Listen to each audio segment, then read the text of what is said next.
Hi, welcome to video 9.2c, the nth term test for divergence.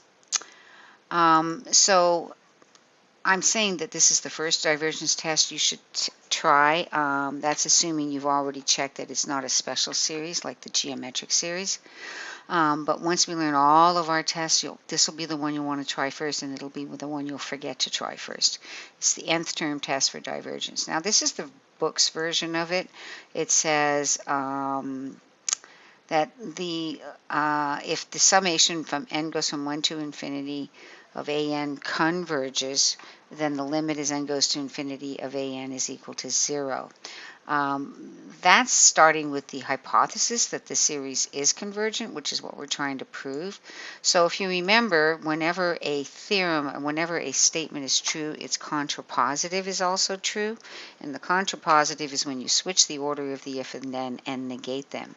So basically what they're saying is equivalent to if the limit as n goes to infinity of an is not 0, then the series an does not converge, meaning it diverges. And that's really how you want to think of the nth term test for divergence. And notice it's a test for divergence.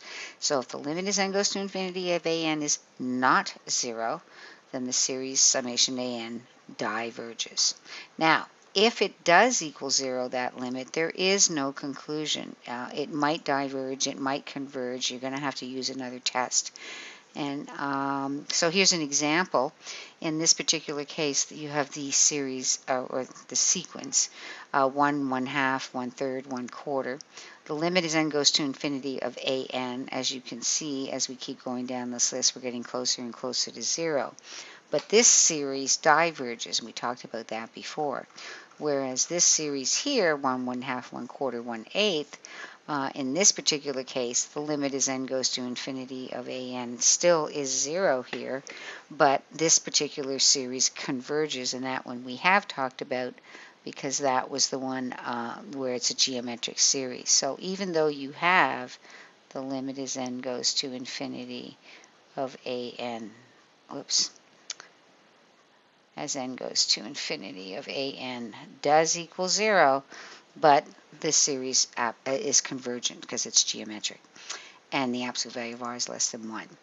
So there's only a conclusion if the limit as n goes to infinity of an is not 0.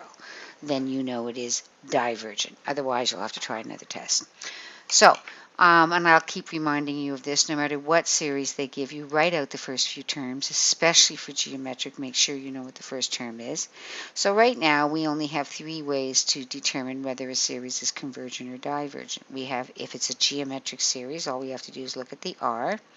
We have our, given our sequence of partial sums, then if you want to know what the series converges to, it'll converge. If it does converge, it converges to whatever the sequence of partial sums converges to. In other words, limit as n goes to infinity of Sn. The nth term test for divergence is the next one we're adding on to that list. Okay.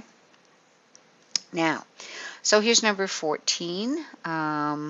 Page 614, number 14, verify that the infinite series diverges. So they're not asking you if the series converges or diverges. They're actually letting you know that all of these series in numbers 9 through 18 diverge, but they want you to confirm why it is that they do diverge. So number 14, summation 1 from n goes from 1 to infinity of n over 2n plus 3. Remember, always write out the first few terms. In this case, that becomes 1/5 plus 2/7 plus 1/3. You can instantly tell it's not geometric because in order to get from one term to the next, for example, here, I'd have to multiply by whatever 2/7 divided by 1/5 is, which is not the same thing I would multiply 2/7 by to get 1/3. So it's not geometric. And we don't have the sequence of partial sums. So since there's only 3 choices, it's got to be that second one, nth term test. So we're going to look for the limit as n goes to infinity of an, which is the limit as n goes to infinity of n over 2n plus 3. And of course, that's going to be 1/2. Degree of the numerator equals degree of the denominator. So it's leading coefficient over leading coefficient. And since 1/2 does not equal 0, we can say that the series diverges. Now, I want to point something out. First, you have got to identify which test you are using. You have got to be very specific that it's a geometric series or using the nth term test for divergence. The other thing is you can't just say it equals a half, that this limit, and then therefore it diverges. You've got to show that you understand that because the limit is not 0 is why the series diverges. Okay, for an example like this one, if you write out the first few terms, 1 over root 2, 2 over root 5, plus 3 over root 10, obviously to get from here to here, I'm not going to multiply by the same number to get from here to here, so it's not geometric. So, we don't have a sequence of partial sums. We have to go with the nth term test. We're looking for the limit as n goes to infinity of n over the square root of n squared plus 1. Now, you can kind of fudge this a little bit. The degree of the numerator is 1. In effect, the degree of the denominator being the square root of n squared is 1. So is leading coefficient over leading coefficient. Sorry, and that's going to actually work out very well. And the reason it works out well is because we're looking for the limit as n goes to infinity, so which is positive.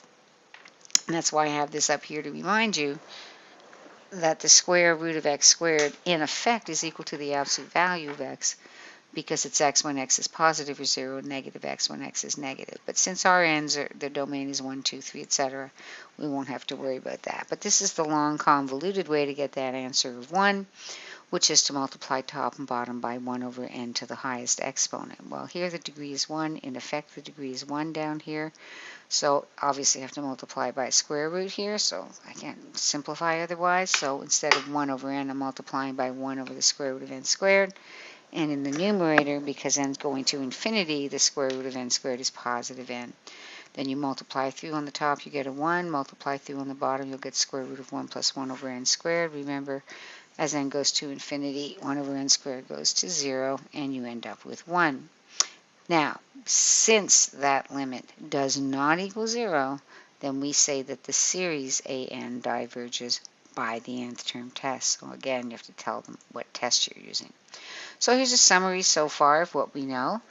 If you're given the sequence of partial sums, you'll be able to decide if the series that's associated with it is convergent or divergent, but that is rare that they give you that. Geometric series, nth term test, right? And again, here's a reminder of the nth term test. There's only a conclusion if the limit as n goes to infinity of an is not 0. Okay, now, just so to kind of set the stage for what we're going to start doing soon, these tests, the geometric series, it's not really called a test, and the nth term test for divergence, that will work with any kind of series, whether all the terms are positive, all the terms are negative. Maybe it's an alternating series where each term is in the opposite sign. Maybe the first 3 terms are positive and the rest are negative, but it's not going to matter. These tests will all work. And just a reminder that if the limit as n goes to infinity of an is equal to 0, there is no conclusion. You would have to use another test.